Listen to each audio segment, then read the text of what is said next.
And I just like to share this. So please give me a minute or so to just read this. Pagtataka ang bumalot sa aking pagkatao, hindi masilayan, inaasahang anunsyo. Telebisyon man, radyo at balitaan, tila'y nabingin, napipir na bulan. Nasaan na nga ba ang aking hinahanap, nadidig, iba, nakita at mawakan? Tunay nga bang ating isinasantabi ang dapat sana'y ating itinagliliwan? Politika nga ba ang siyang bumabalot sa kasalukuyang pag-ikot ng ating mundo? Kung kaya ang araw na espesyal ay may barya sa daan na walang pumapansin. Sa pagsikat ng haring araw sa kinabukasan, ang lahat ay nakatulong sa dayuhang makinarya na siyang bibilang ng walang lagi sa kulang sa ating mga boto na higit pa sa pila at ang kinabukasan nga ba ay ating nang nararanasan kung kaya ang kasalukuyan ay ating pinapapaan.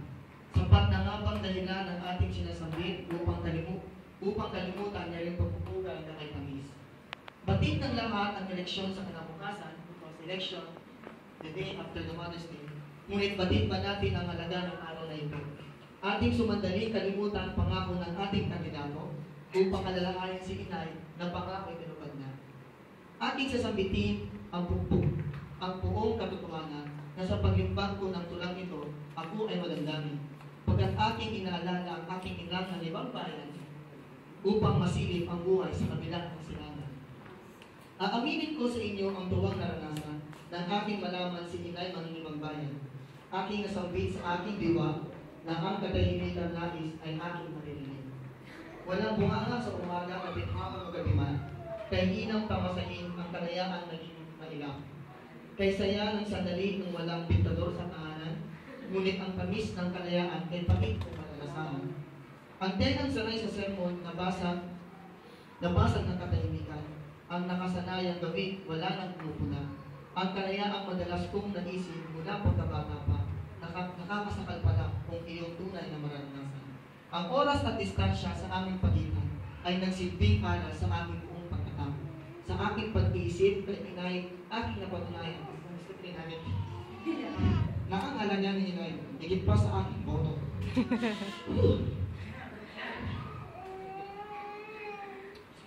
Ang presensya ni inay na minsan kong kinamuhian, siya palang ugat ng aking buong pagkatao. Ang lahat ng di ko nais kay inay noon at ngayon, siya palang sustansya ng aking kinabukasan. Nang ako'y nagsimulang lumakan at tumakbo, si ina ang unang kumaray pag ako'y nalarapat. Nung ako'y nasagasaan ng trakong tubo, ang hiyaw ni ina ang aking narinig. Nung ako'y natutong magsalita at bumasa, si ina ang unang pumalakpak. Nang ako'y natutong magsulat, nagpigit-pigit, si ina ang unang sumayaw. Nang ang ngipin ko'y umuga dahil sa aking pag-edad, si ina ang nagsilbing papamaraang dentista ko. Nang ako'y nagbaga dahil sa mataas na lagnat, si ina ang nagsilbing pahalagaing doktor ko. Noong ako'y napaaway at naghanap ng kadamay, si ina ang naging matapang na abogado ko. Noong ako'y walang-wala ni singkong duling, si ina ang nagsilbing bangko sentral ko. Nang ang disiplina ni ama ay aking naranasan, si ina ang nakita ko nasa gitna. Nang ako'y matutong manligaw at magbola, si ina ang madalas magsabi, "Guwapo ako." Nung ako'y unang natutong magluto, si ina ang may lakas ng loob na tumigil. Nung ako'y unang naglakad sa dilim, ang kamay ni ina ang siyang aking hawak-hawak. Nang ako'y unang matutong sumayaw at kumanta, si ina ang aking unang tagahanap. Nang wala nang nais makinig at manood sa akin, si ina pa rin ang masugid kong taga-subaybay.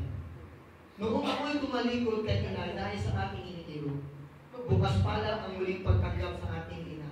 Nang ako'y ipagpalit sa iba ng aking minahal, si ina ang nagsilbi kong tapat at mapagmahal na kabiyak. Sa kabila ng di mabilang na kabutihan ni ina sa akin, ako'y hayog sa pagbalang sa aking salita at pagkilos. Kaso't pusa nga kung kami ituring ni ama, pagkat walang nagdaraang sandali na walang banayan. Alin pa nga ba ang hindi nagagawa ni ina para sa akin? Anong bagay sa ilalim ng araw ang di kaya gawin ni ina para sa akin?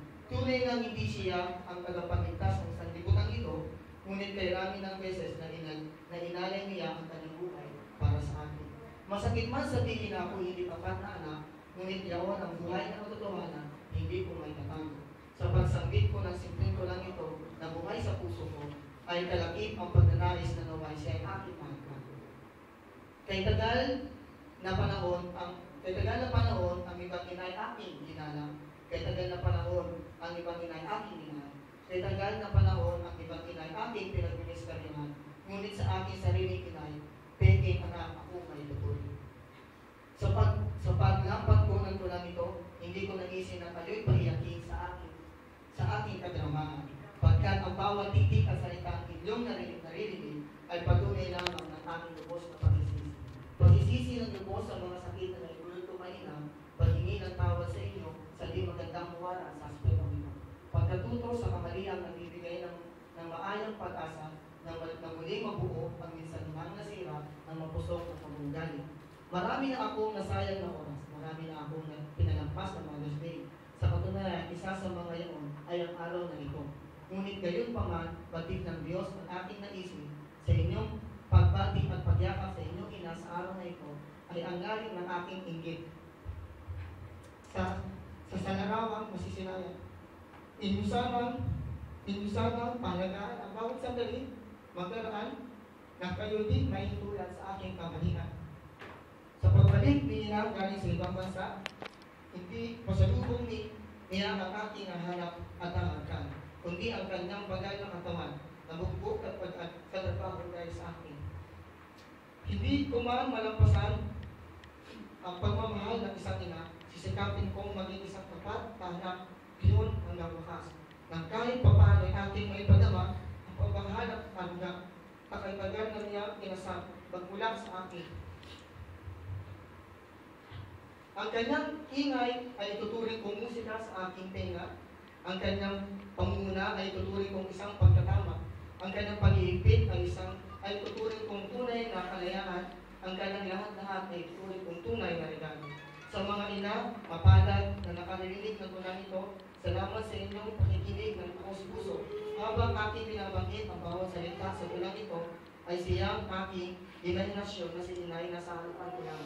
Sa pagbalik ni ina, ako'y magluluto, paborito niyang putawin na kanyang ibinahagi sa akin. Kasabay ng paghigop niya ng mainit na sabaw ng saluyo, ay ang maalab na pagbabago ng aking turing sa kanya. Darating ang panahon ako'y makikipag isang bibig sa babaeng laan ng buong gamitan. Ngayon pa lamang ako'y tiklog tuhod humingi ng tawad pagkat si inay mananatiling number 1 sa aking puso. Kay rami kong natutunan sa panahong wala si ina, pinayatay minsan ito ang dapat nating maranasan nang kaming mga anak ay lubos na mabiwat maunawaan ang halaga ng ina na higit pa sa aming tagumpay. Tunay nga na ang pagiging isang ina ay sagradong misyon, puno ng saya, hinagpis at di malirik na karanasan. Saya na kami makita ninyong lumaki at natuto, hinagpis at tuloy aming isinasandali dahil pangarap ninyong ginagawa. Maraming salamat po sa hindi ninyong pagtitiw sa amin, sa inyong pagiging tapat sa inyong banal na tungkulin. Sa kabila ng aming pagtalikod at pag-irelente sa inyo, pag-ibig na tapat ang inyong isinupin lagi kami. Maraming salamat po sa aming mga ina.